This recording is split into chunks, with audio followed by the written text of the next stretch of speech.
ശബരിമല അയ്യപ്പ ഭക്തരെ അവഹേളിച്ച് ദേവസ്വം മന്ത്രി. യഥാർത്ഥ ഭക്തർ പമ്പയിൽ മാലയൂരി മടങ്ങില്ല. പ്രശ്നമുണ്ടാക്കിയത് കപട ഭക്തർ. ബോധപൂർവം കുഴപ്പമുണ്ടാക്കാനുള്ള ശ്രമം നടന്നെന്നും കെ രാധാകൃഷ്ണൻ നിയമസഭയിൽ പറഞ്ഞു. യഥാർത്ഥ ഭക്തന്മാരാരും മാലയൂരിയിട്ടോ തേങ്ങ ഉടച്ചോ പോയിട്ടില്ല. കപട ഭക്തന്മാർ മാത്രമാണ് ചെയ്തിട്ടുള്ളൂ. അത്രേ ഉള്ളൂ. അപ്പോൾ സന്നിധാനത്ത് വരെ എത്തിയതിന് ശേഷം, അവിടെ തിരുമടിക്കെട്ടുമായി വന്നതിന് ശേഷം അവിടുന്ന് തിരിച്ചു പോരുന്ന 2-3 ആളുകളെ എടുത്ത് അതിൻ്റെ പ്രചരണം വല്ലാതെ കൊടുക്കുകയാണ്. 2-3 ആളുകൾക്ക് ഉണ്ടാകുന്ന അസൗകര്യമാണോ? 10,000-കണക്കിന് ആളുകൾ ഭക്തർ അവിടെ വർഷങ്ങളായി 2-3 ദിവസമൊക്കെ നിന്ന് ദർശനം നടത്തിപ്പോയിട്ടുണ്ട്. ഒരു കുഴപ്പമുണ്ടാക്കില്ല. പക്ഷേ ഇപ്പോൾ ബോധപൂർവം കുഴപ്പമുണ്ടാക്കാൻ വേണ്ടിയുള്ള ഒരു ശ്രമം അവിടെ നടന്നിട്ടുണ്ടെന്നുള്ളത് യാഥാർത്ഥ്യമാണ്. വിവരങ്ങളുമായി എസ് ശാലിനിയുണ്ട് തിരുവനന്തപുരത്ത് നിന്ന്. ശാലിനി, ദേവസ്വം മന്ത്രി കെ രാധാകൃഷ്ണൻ നിയമസഭയിൽ ചോദ്യോത്തരത്തിന് മറുപടിയായാണ് തീർത്ഥാടകരെ അയ്യപ്പ ഭക്തരെ അവഹേളിക്കുന്ന പരാമർശം നടത്തിയിരിക്കുന്നത്. തിരക്ക് നിയന്ത്രണാതീതമായതോടെ പല അയ്യപ്പ ഭക്തരും കേരളത്തിൽ നിന്നുള്ളവർ മാത്രമല്ല, മറ്റ് സംസ്ഥാനങ്ങളിൽ നിന്നുള്ള തീർത്ഥാടകർ പോലും, അയ്യപ്പ ഭക്തർ പോലും പമ്പയിലും അതോടൊപ്പം പന്തളത്തും മാലയൂരി മടങ്ങുന്ന സാഹചര്യമുണ്ടായിരുന്നു. കരഞ്ഞുകൊണ്ട് തീർത്ഥാടകർ ഈ നിയന്ത്രണങ്ങൾ പാളിയതിൽ വിമർശനം ഉന്നയിച്ചുകൊണ്ട് തിരികെ മടങ്ങുന്ന കാഴ്ചയെല്ലാം നാം കണ്ടതാണ്. ഇപ്പോൾ ദേവസ്വം മന്ത്രിയുടെ വാക്കുകൾ ഈ തീർത്ഥാടകരെ, ഈ അയ്യപ്പ ഭക്തരെയെല്ലാം അവഹേളിക്കുന്ന തരത്തിലാണ് ഉണ്ടായിരിക്കുന്നത്.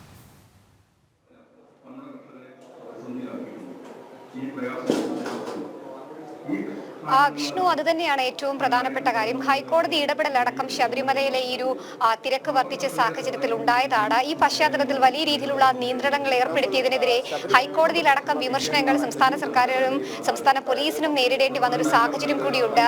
നിയന്ത്രണങ്ങൾ പിൻവലിച്ചുകൊണ്ട്, അല്ലെങ്കിൽ ഇത്തരത്തിലുള്ള കടുത്ത നിയന്ത്രണങ്ങൾ പിൻവലിച്ച് ശബരിമലയിലെ ഭക്തർക്ക് സുഗമമായ ദർശന സൗകര്യം ഒരുക്കണം എന്നതടക്കമുള്ള കാര്യങ്ങൾ ചീഫ് ജസ്റ്റിസ് അടക്കമുള്ളവരുടെ ഭാഗത്ത് നിന്ന് നിർദ്ദേശമായി വന്നതുമാണ്. ഈ സാഹചര്യമൊക്കെ കഴിഞ്ഞ മണ്ഡല മകരവിളക്ക് സീസൺ അവസാനിച്ച പശ്ചാത്തലത്തിൽ കൂടിയാണ് നിയമസഭയിൽ ദേവസ്വം മന്ത്രിയുടെ ഭാഗത്ത് നിന്ന് ഇത്തരത്തിലൊരു പരാമർശം ഉണ്ടായിട്ടുള്ളത് എന്നുള്ളതാണ് ഏറ്റവും പ്രധാനപ്പെട്ട കാര്യം. ഭക്തരെ പൂർണ്ണമായും അവഹേളിക്കുന്ന രീതിയിലുള്ളൊരു പ്രതികരണം, അത്തരത്തിലൊരു പ്രസ്താവനയാണ് മന്ത്രിയുടെ ഭാഗത്ത് നിന്ന് ഉണ്ടായിട്ടുള്ളത്. ശബരിമലയിലെത്തി മാല ഊരിയവർ അത് കപട വിശ്വാസികളാണ് എന്നൊരു പ്രസ്താവനയാണ് ഇപ്പോൾ മന്ത്രിയുടെ ഭാഗത്ത് നിന്ന് ഉണ്ടായിട്ടുള്ളത് എന്നുള്ളതാണ് ഏറ്റവും പ്രധാനപ്പെട്ട കാര്യം. നമ്മൾ കണ്ടതാണ് ശബരിമലയിൽ ഒരുപക്ഷെ എല്ലാ മണ്ഡലകാലത്തെ വെച്ച് നോക്കുമ്പോൾ ഈ മണ്ഡലകാലം ഭക്തരുടെ എണ്ണം ഗണ്യമായി വർദ്ധിച്ചിരുന്നു. നിയന്ത്രണങ്ങൾ അതിന് അനുസരിച്ച് വർദ്ധിപ്പിക്കുന്ന ഒരു സാഹചര്യം ഉണ്ടായിരുന്നു. മണ്ഡല മകരവിളക്ക് ദിവസങ്ങൾ അടുത്ത സമയത്ത് വെറും 40,000 പേരെ മാത്രം ശബരിമലയിലേക്ക് കടത്തിവിടുന്നത് അടക്കമുള്ള നിയന്ത്രണങ്ങൾ സംസ്ഥാന പോലീസ് സ്വീകരിച്ചൊരു സാഹചര്യമുണ്ട്, ദേവസ്വം ബോർഡ് സ്വീകരിച്ചൊരു സാഹചര്യമുണ്ട്. ഈ പശ്ചാത്തലത്തിലാണ് ഇത്തരത്തിൽ മന്ത്രിയുടെ ഭാഗത്ത് നിന്ന് ഭക്തരെ അവഹേളിക്കുന്ന ഒരു പ്രസ്താവന കൂടി വന്നത് എന്നുള്ളതാണ് ഏറ്റവും പ്രധാനപ്പെട്ട കാര്യം. മന്ത്രി പറയുന്നത് ഇങ്ങനെയാണ്: ശബരിമലയിലെത്തി പ്രശ്നങ്ങൾ ഉണ്ടാക്കിയത് കപട വിശ്വാസികളാണ്. ഒരു വിശ്വാസികളും അവിടെ എത്തി ശരിയായിട്ടുള്ള വിശ്വാസികളൊന്നും തന്നെ മാല ഊരി മടങ്ങിയിട്ടില്ല. കപട വിശ്വാസികൾ പ്രശ്നമുണ്ടാക്കാൻ വന്നവരാണ്. അവർ മാത്രമാണ് പാതി വഴിയിൽ മാല ഊരി പോയത് എന്നുള്ളതാണ് മന്ത്രി ഇപ്പോൾ നിയമസഭയിൽ വ്യക്തമാക്കിയിട്ടുള്ളത്. നമ്മൾ കണ്ടതാണ്, പമ്പയിലും നിലയ്ക്കലും ഒക്കെ വാഹനങ്ങൾ പിടിച്ചിടുന്നു. ഒപ്പം തന്നെ പമ്പയിലടക്കം എത്തി ഈ തെലങ്കാന ഉൾപ്പെടെയുള്ള മറ്റ് സംസ്ഥാനങ്ങളിലെ ഭക്തർ ദിവസങ്ങളോളം യാത്ര ചെയ്ത് ദിവസങ്ങളോളം വരി നിന്ന് അയ്യനെ തൊഴാനായി എത്തിയ പലരും ഇവിടെ എത്തി മാല ഊരി മടങ്ങുന്ന ഒരു സാഹചര്യം ഉണ്ടായിരുന്നു. അത് മാത്രമല്ല, പന്തളം കൊട്ടാരത്തിലടക്കം എത്തി അയ്യന്റെ മുന്നിൽ മാല ഊരി ഞങ്ങൾ മടങ്ങുകയാണ് എന്ന് ജനം ടിവിയിലടക്കം പല ഭക്തരും പ്രതികരിച്ചതാണ്, കണ്ണീരോടെ പ്രതികരിച്ചതാണ്. കാരണം ഇങ്ങനെ ഒരു മണ്ഡലകാലത്തിൽ ഇങ്ങനെ കടുത്ത നിയന്ത്രണങ്ങളുള്ള സമയത്ത് ഭക്തർക്ക് വേണ്ട സഹായങ്ങളും സൗകര്യങ്ങളും ഒരുക്കാത്തൊരു മണ്ഡലകാലത്തിലേക്ക് തങ്ങളിനി വരില്ല എന്നതടക്കമുള്ള പ്രസ്താവനകൾ, പ്രതികരണങ്ങൾ ഭക്തരുടെ ഭാഗത്ത് നിന്ന് വന്നതാണ്. പക്ഷെ അതിനെയൊക്കെ തിരിച്ചടിച്ചുകൊണ്ടാണ് മന്ത്രിയുടെ ഭാഗത്ത് നിന്ന് ഇത്തരത്തിലൊരു പ്രതികരണം എന്നുള്ളതാണ് ഏറ്റവും പ്രധാനപ്പെട്ട കാര്യം. ഈ വലിയ വിമർശനം ഉയർന്നു വരുന്ന ഒരു സാഹചര്യം നിലനിൽക്കുന്നുണ്ട്. പ്രത്യേകിച്ച് സർക്കാരിൻ്റെ പരാജയം മറച്ചു വയ്ക്കുന്നതിനുള്ള ഒരു ശ്രമമാണ് മന്ത്രിയുടെ ഭാഗത്ത് നിന്ന് പോലും ഉണ്ടായിരിക്കുന്നത് എന്നുള്ളതാണ്. നമ്മൾ കണ്ടതാണ്, കഴിഞ്ഞ വർഷം എത്തിയ തീർത്ഥാടകരുടെ എണ്ണം പോലും ഉണ്ടായിരുന്നില്ല ഇത്തവണ. എന്നിട്ടും വലിയ തിരക്കല്ലെങ്കിൽ തീർത്ഥാടകർക്ക് മണിക്കൂറുകളോളം 10-12 മണിക്കൂർ തീർത്ഥാടകർക്ക് ക്യൂ നിൽക്കേണ്ട സാഹചര്യം ഉണ്ടാകുന്നു. പമ്പയിലടക്കം മണിക്കൂറുകൾ ക്യൂ നിൽക്കുന്നു. പിന്നീട് സന്നിധാനത്തേക്ക് എത്തുമ്പോഴും സമാനമായ അവസ്ഥയാണ്. മണിക്കൂറുകൾ ക്യൂ നിന്ന് ദർശനം ലഭിക്കേണ്ട സാഹചര്യം. ഈ ക്യൂ നിൽക്കുന്ന അവസരത്തിലും ആവശ്യമായ അടിസ്ഥാന സൗകര്യങ്ങൾ, കുടിവെള്ളം പോലും ലഭ്യമാകാത്ത സാഹചര്യം അടക്കമുണ്ടായിരുന്നു. വലിയ പ്രതിസന്ധിയാണെന്നാണ് മോൻസ് ജോസഫിന്റെ നോട്ടീസിലുള്ള വിഷ്ണു, അത് തന്നെയാണ് ഏറ്റവും പ്രധാനപ്പെട്ട കാര്യം. പ്രധാന പ്രതിപക്ഷം കോൺഗ്രസ് ഇതിനെ വലിയ രീതിയിൽ സഭയ്ക്കുള്ളിൽ പ്രതിരോധിച്ചിട്ടുമുണ്ട്. കാരണം ശബരിമലയിൽ ഉണ്ടായ അനാവശ്യ നിയന്ത്രണങ്ങളാണ് ഇത്തരത്തിൽ പോകാനും ഒപ്പം തന്നെ അടിസ്ഥാന സൗകര്യങ്ങൾ കൃത്യമായി ഏർപ്പെടുത്താത്തതാണ് ഇത്തരത്തിലുള്ള പ്രശ്നങ്ങൾക്ക് കാരണമെന്നുള്ളതാണ് പ്രതിപക്ഷം ഉയർത്തിക്കാട്ടിയിട്ടുള്ളത്. പ്രതിപക്ഷ MLA കൂടിയായിട്ടുള്ള M. വിൻസെന്റ് അത് സഭയിൽ ചോദ്യോത്തര വേളയിൽ മന്ത്രി K. രാധാകൃഷ്ണനോട് ചോദിക്കുകയും ചെയ്തിട്ടുണ്ട്. മന്ത്രി അടക്കമുള്ളവർ ചില വിശദീകരണങ്ങൾ നൽകുന്നത് കപട വിശ്വാസികൾ അവിടെ എത്തിയിട്ടുണ്ട്, പ്രശ്നമുണ്ടാക്കാൻ ശ്രമിച്ചിട്ടുണ്ട് എന്ന് പറയുന്നതോടൊപ്പം തന്നെ സംസ്ഥാനത്ത് നിന്ന് വലിയ രീതിയിലുള്ള പ്രചരണം ശബരിമലയ്ക്ക് എതിരായി നടന്നിട്ടുണ്ട്. അത് ശബരിമലയിൽ ഒരു കുഞ്ഞ് മരിച്ചതടക്കമുള്ള സംഭവങ്ങൾ സമൂഹ മാധ്യമങ്ങളിലടക്കം ചിത്രീകരിച്ച് വ്യാജ പ്രചരണങ്ങൾ നടത്താൻ ശ്രമം നടന്നിട്ടുണ്ട് എന്നുള്ളതാണ് മന്ത്രി ഇപ്പോൾ സഭയിൽ അറിയിച്ചിട്ടുള്ളത്. അത് തന്നെയാണ് മന്ത്രിയുടെ വാക്കുകൾ. അങ്ങനെ തന്നെയാണ്. ശബരിമലയിലെ അയ്യപ്പ ഭക്തരെ പൂർണ്ണമായും അവഹേളിക്കുന്ന തരത്തിലാണ് ദേവസ്വം മന്ത്രിയുടെ വാക്കുകൾ എന്നുള്ളതാണ് ഏറ്റവും ശ്രദ്ധേയമായ കാര്യം. പമ്പയിലും പന്തളത്തും മാലയൂരി മടങ്ങിയത് യഥാർത്ഥ അയ്യപ്പ ഭക്തരല്ല, അവർ കപട ഭക്തരാണ് എന്നുള്ളതാണ് ദേവസ്വം മന്ത്രി നിയമസഭയിൽ പറഞ്ഞിരിക്കുന്നത്. ഈ മാലയൂരി മടങ്ങിയവരിൽ ഭൂരിഭാഗം ആളുകളും തീർത്ഥാടകരും അവർ കേരളത്തിൽ ഉള്ളവർ ആയിരുന്നില്ല. തമിഴ്നാട്, ആന്ധ്രാപ്രദേശ് തുടങ്ങിയ സംസ്ഥാനങ്ങളിൽ നിന്നെത്തിയ അയ്യപ്പ ഭക്തരാണ്. മണിക്കൂറുകളോളം അവിടെ നിന്ന് യാത്ര ചെയ്ത് ഇവിടെ അയ്യപ്പ ദർശനത്തിനായി എത്തിയവരാണ്. അവർക്ക് ഒരു തരത്തിലുമുള്ള സുരക്ഷ അല്ലെങ്കിൽ ഒരു തരത്തിലുമുള്ള അടിസ്ഥാന സൗകര്യം സർക്കാരിൻ്റെ ഭാഗത്തു നിന്ന്, ദേവസ്വം ബോർഡിൻ്റെ ഭാഗത്തു നിന്നും ഒരുക്കിയിരുന്നില്ല. മണിക്കൂറുകളോളം ക്യൂ നിൽക്കേണ്ട സാഹചര്യമായിരുന്നു ഓരോ അയ്യപ്പ ഭക്തനും ശബരിമലയിൽ ഉണ്ടായിരുന്നത്. അത് സംബന്ധിച്ച ചോദ്യത്തിനാണ് ദേവസ്വം മന്ത്രി ഇപ്പോൾ തീർത്ഥാടകരെ, അയ്യപ്പ ഭക്തരെ അവഹേളിച്ചുകൊണ്ടുള്ള മറുപടി നൽകിയിരിക്കുന്നത് എന്നുള്ളതാണ്. ശാലിനി, ഈ സർക്കാരിൻ്റെ പരാജയം പൂർണ്ണമായി മറച്ചു വെക്കുന്നതിനുള്ള ഒരു ശ്രമം തന്നെയല്ലേ ദേവസ്വം മന്ത്രിയുടെ ഭാഗത്തു നിന്നും ഉണ്ടാകുന്നത്?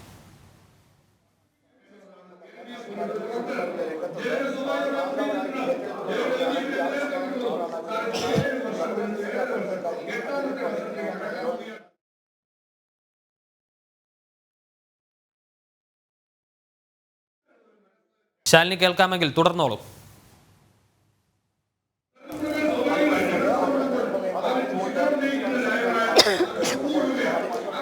സൂചിപ്പിച്ചതുപോലെ തന്നെയാണ് വലിയ രീതിയിലുള്ള വിമർശനങ്ങൾ സംസ്ഥാന സർക്കാരിനെതിരെ ഉയരുന്ന ഒരു പശ്ചാത്തലമുണ്ട്. സാമ്പത്തിക പ്രതിസന്ധിയുടെ അടക്കമുള്ള വിഷയങ്ങളിൽ സംസ്ഥാന സർക്കാരിനെതിരെ അതിരൂക്ഷ വിമർശനങ്ങൾ ഉയരുന്ന പശ്ചാത്തലത്തിൽ കൂടിയാണ് മന്ത്രിയുടെ ഭാഗത്ത് നിന്ന്, ദേവസ്വം മന്ത്രിയുടെ ഭാഗത്ത് നിന്ന് ഇത്തരത്തിലൊരു പ്രതികരണം ഉണ്ടായിട്ടുള്ളത് എന്നുള്ളതാണ് ഏറ്റവും പ്രധാനപ്പെട്ട കാര്യം. നമുക്കറിയാം, എല്ലാ കൊല്ലവും വരുന്നതിനേക്കാൾ കൂടുതൽ ഭക്തർ ശബരിമലയിൽ ഇക്കുറി വന്നിട്ടുണ്ട്. ആ വന്നതിനെയൊക്കെ തന്നെ മറച്ചു വെച്ചുകൊണ്ട് മന്ത്രിയുടെ ഭാഗത്ത് നിന്ന് ഇത്തരത്തിലൊരു പ്രതികരണം ഉണ്ടായതാണ് ഏറ്റവും പ്രധാനപ്പെട്ട കാര്യം. എന്തായാലും വിമർശനങ്ങൾ പല കോണുകളിൽ നിന്നും മന്ത്രിക്കെതിരെ ഉയരുന്നുണ്ട്. പ്രത്യേകിച്ച് അടിസ്ഥാന സൗകര്യങ്ങൾ കൃത്യമായി ഒരുക്കിയില്ല. ഒപ്പം തന്നെ ശബരിമലയിൽ ഒരു ദിവസം എത്ര ഭക്തരെത്തും എന്നുള്ള കൃത്യമായ കണക്കം സംസ്ഥാന പോലീസിനോ ഒപ്പം തന്നെ ദേവസ്വം ബോർഡിനോ ഉണ്ടായിരുന്നില്ല. അതിനുവേണ്ട അടിസ്ഥാന സൗകര്യങ്ങൾ ഒരുക്കുന്നതിൽ സർക്കാരിന്റെ ഭാഗത്തു നിന്ന് ഗുരുതരമായുള്ള വീഴ്ച വന്നിട്ടുണ്ട്.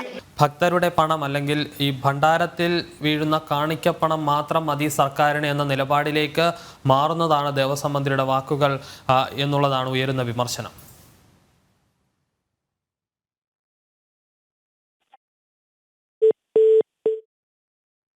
ഏറ്റവും പ്രധാനപ്പെട്ട കാര്യം മന്ത്രി നിയമസഭയിൽ അറിയിച്ച ഒരു കാര്യം കൂടിയാണ്.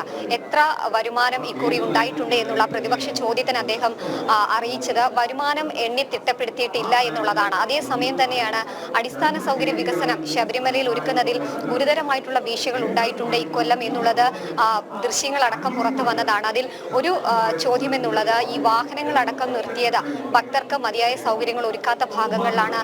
ഇടത്താവളങ്ങളിൽ കൃത്യമായിട്ടുള്ള അടിസ്ഥാന സൗകര്യ വികസനം ഒരുക്കിയിട്ടില്ല എന്നൊക്കെയുള്ള ചോദ്യങ്ങൾ ഉയർന്നു. അതിൽ മന്ത്രി പറഞ്ഞ ഒരു ന്യായീകരണം അല്ലെങ്കിൽ മന്ത്രിയുടെ ഭാഗത്തു നിന്നുള്ള ഒരു വിശദീകരണം എന്നുള്ളത് വെള്ളവും ഭക്ഷണവും ബാത്റൂം അടക്കമുള്ള സൗകര്യങ്ങൾ ഉള്ള ഭാഗത്താണ് വാഹനങ്ങൾ പിടിച്ചിട്ടത് എന്നുള്ളതാണ്. നമ്മൾ കണ്ടതാണ്, കിലോമീറ്ററുകൾ ദൂരെ വരെ വാഹനങ്ങൾ നിരനിരയായി കിടക്കുന്ന സാഹചര്യം, കുഞ്ഞു കുട്ടികളടക്കം വെള്ളം പോലും കുടിക്കാതെ മണിക്കൂറുകളോളം ബുദ്ധിമുട്ടിയ സാഹചര്യം, അവർക്ക് ബാത്റൂമിൽ പോകാനോ അല്ലെങ്കിൽ പ്രാഥമിക കാര്യങ്ങൾ നിർവഹിക്കാനോ പോലും സാധിക്കാതെ വരുന്ന ദുരിതക്കയം ഇത്തവണ നമ്മൾ ശബരിമലയിൽ കണ്ടതാണ്. കണ്ടതാണ്, പമ്പയിൽ കണ്ടതാണ്, നിലയ്ക്കലിൽ കണ്ടതാണ്. അത്തരത്തിൽ സംഭവങ്ങളടക്കം, ദൃശ്യങ്ങളടക്കം, പ്രതികരണങ്ങളടക്കം പുറത്തു വന്നിട്ടും മന്ത്രിയുടെ ഭാഗത്തു നിന്നുണ്ടായ ന്യായീകരണം ഇതാണ് എന്നുള്ളതാണ് ഏറ്റവും വസ്തുതാവിരുദ്ധമായിട്ടുള്ള കാര്യം. എന്തായാലും കപട വിശ്വാസികൾ എന്ന ശബരിമലയിലെത്തിയ വിശ്വാസികളെ കൂപ്പുകുത്തിക്കൊണ്ട് അല്ലെങ്കിൽ അത്തരത്തിൽ ചാപ്പ കുത്തിക്കൊണ്ടുള്ള ഒരു പ്രതികരണം മന്ത്രിയുടെ ഭാഗത്തു നിന്ന് ഉണ്ടായിട്ടുണ്ട്. അതിൽ വലിയ രീതിയിലുള്ള വിമർശനങ്ങൾ ഭക്തരുടെ ഭാഗത്തു നിന്നും ഹൈന്ദവ സംഘടനകളുടെ ഭാഗത്തു നിന്നും ഉയരുകയാണ്. എന്തായാലും വരും ദിവസങ്ങളിൽ ഇക്കാര്യത്തിൽ വലിയ രീതിയിലുള്ള പ്രതിഷേധങ്ങൾ ഉണ്ടാകുമെന്നുള്ളതിൽ സംശയമില്ല. വിഷ്ണു. ശാലിനി, അതോടൊപ്പം തന്നെ ഈ മന്ത്രിയുടെ വാക്കുകൾ പരിശോധിക്കുകയാണെങ്കിൽ കപട ഭക്തരാണ് മാലയൂരി മടങ്ങിയത്. അതോടൊപ്പം യഥാർത്ഥ ഭക്തർ കൃത്യമായി സന്നിധാനത്തേക്ക് എത്തി ദർശനം നടത്തിയിട്ടുണ്ട്. തിരികെ മടങ്ങുന്ന 1-2 ഭക്തർ മാത്രമാണ് അടിസ്ഥാന സൗകര്യങ്ങൾ ലഭ്യമായിട്ടില്ല എന്ന് പറയുന്നത്. അത്തരത്തിൽ 2 ഭക്തർ പറയുന്നത് വച്ച് 10,000 ഭക്തരുടെ അഭിപ്രായമായി അത് കണക്കാക്കാനാകില്ല എന്നുള്ളതാണ് മന്ത്രിയുടെ മറുപടിയായി പറയുന്നത്. ഇതിൽ നമുക്ക് ഏറ്റവും പ്രധാനമായി പരിശോധിക്കേണ്ടത് ഈ തീർത്ഥാടകർ മണിക്കൂറുകളോളം ക്യൂ നിൽക്കേണ്ട അവസ്ഥയുണ്ടായിരുന്നു. ആ അവസ്ഥയിലേക്ക് എത്തിച്ചത് എന്താണ് എന്നത് സംബന്ധിച്ച് മന്ത്രി കൃത്യമായി മറുപടി പറയുന്നില്ല. അത് സർക്കാരിൻ്റെയും ദേവസ്വം ബോർഡിൻ്റെയും എല്ലാം മിസ്മാനേജ്മെൻറ്റ് തന്നെയാണ് എന്നുള്ളതാണ് ഇതിൽ ഏറ്റവും പ്രധാനപ്പെട്ട കാര്യം. ഈ തിരക്ക് നിയന്ത്രിക്കുന്നതിന് സർക്കാരിന്, ദേവസ്വം ബോർഡിന്, പോലീസിന് കൃത്യമായി സാധിച്ചിരുന്നില്ല. പുതിയ ഉദ്യോഗസ്ഥരെ, പരിചയസമ്പന്നരല്ലാത്ത ഉദ്യോഗസ്ഥരെ ശബരിമലയിൽ ഡ്യൂട്ടിക്കിടുകയും അത്തരത്തിൽ തീർത്ഥാടകരെ പൂർണ്ണമായി വലയ്ക്കുന്ന രീതിയിൽ തീരുമാനങ്ങൾ ഉണ്ടാകുകയും അവർ മണിക്കൂറുകളോളം പലയിടങ്ങളിലും നിലയ്ക്കൽ, പമ്പ, സന്നിധാനം എന്നിവിടങ്ങളിൽ മണിക്കൂറുകളോളം കാത്തു നിൽക്കേണ്ട അവസ്ഥ ഉണ്ടാക്കുകയും ചെയ്തിട്ടുണ്ട്.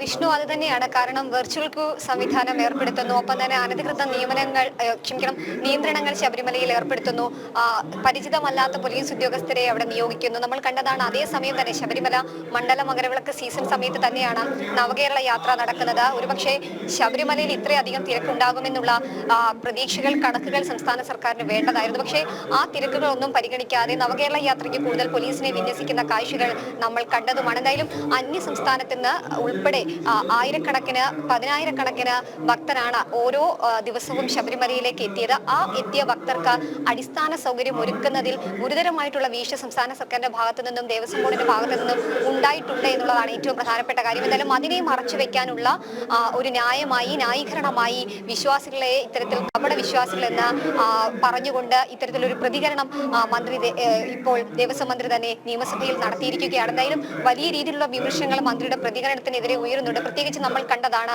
അപ്പാച്ചിമേട്ടിലടക്കം 12 വയസ്സുകാരി ഒരുപക്ഷെ ജീവന് വേണ്ടി പോരാടുന്ന അല്ലെങ്കിൽ മരണത്തിന് കീഴടങ്ങുന്ന സാഹചര്യം നമ്മൾ കണ്ടതാണ്. മന്ത്രി അവിടെയും ചില ന്യായീകരണങ്ങൾ നടത്തിയിട്ടുണ്ട്. ആ വാർത്ത അല്ലെങ്കിൽ ആ റിപ്പോർട്ട് അടക്കമുള്ള കാര്യങ്ങൾ ശബരിമലയെ തകർക്കാൻ വേണ്ടി ഒരു കൂട്ടം ആളുകൾ വിനിയോഗിച്ചു എന്നുള്ള കാര്യമാണ് മന്ത്രി പറഞ്ഞിട്ടുള്ളത്. അത് മാത്രമല്ല, ചില അയ്യപ്പ ഭക്തരെ പോലീസ് മർദ്ദിച്ചു എന്നതടക്കമുള്ള ദൃശ്യങ്ങളും വാർത്തകളും പുറത്തു വരുന്നു. ഇതടക്കമുള്ള കാര്യങ്ങൾ ശബരിമലയെ തകർക്കാൻ ഒരു കൂട്ടം ആളുകൾ ശ്രമം നടത്തുകയാണ്. അത്തരത്തിലുള്ള സംഭവങ്ങൾ ഒന്നും തന്നെ ശബരിമലയിൽ നടന്നിട്ടില്ല എന്നുള്ളൊരു ന്യായീകരണം അല്ലെങ്കിൽ ഒരു വിശദീകരണമാണ് മന്ത്രി നടത്തുന്നത് എന്നുള്ളതാണ് ഏറ്റവും പ്രധാനപ്പെട്ട കാര്യം. നമ്മളടക്കം ജനം ടിവിയിലൂടെ അടക്കം പുറത്തു വന്നതാണ് നിരവധി ഭക്തരെ 18ാം പടിയിലെ താഴെ വെച്ച് മർദ്ദിക്കുകയും ഒപ്പം തന്നെ പടി കയറുന്നതിന് മുൻപ് മർദ്ദിക്കുന്ന സാഹചര്യം ഉണ്ടാകുന്നതും അതിന്റെ പ്രതികരണങ്ങളടക്കം അയ്യപ്പ ഭക്തർ നടത്തിയതുമാണ്. അതിനെയൊക്കെ മറച്ചു വെച്ചുകൊണ്ട് അതൊക്കെ ശബരിമലയെ തകർക്കാനാണ്, വിശ്വാസത്തെ തകർക്കാനാണ് എന്നൊരു ന്യായീകരണമാണ് ഇപ്പോൾ മന്ത്രി നടത്തിയിട്ടുള്ളത്. എന്തായാലും ഒരു കുട്ടിയുടെ ജീവൻ പോലും, 12 വയസ്സുകാരിയായ ഒരു പെൺകുട്ടിയുടെ ജീവൻ പോലും അവിടെ ത്യജിക്കപ്പെടുമ്പോൾ അവിടെയൊക്കെ തന്നെ അടിസ്ഥാന സൗകര്യ വികസനങ്ങൾ ഉറപ്പുവരുത്തിയിട്ടുണ്ട് എന്നുള്ളതാണ് മന്ത്രി പറയുന്നത്. ആ കുട്ടിയുടെ ജീവൻ രക്ഷിക്കാൻ ശ്രമങ്ങൾ നടക്കാൻ സമീപത്തെ ആശുപത്രിയിലേക്ക് എത്തിക്കുമ്പോൾ തന്നെ ഇപ്പോൾ വിശ്വഹിന്ദു പരിഷത്ത് സംസ്ഥാന അധ്യക്ഷൻ വിജി തമ്പി ടെലിഫോൺ ലൈനിൽ തുടരുന്നുണ്ട്. നൽകിയിട്ടില്ലാത്ത രീതിയിലുള്ള മെഡിക്കൽ സംവിധാനം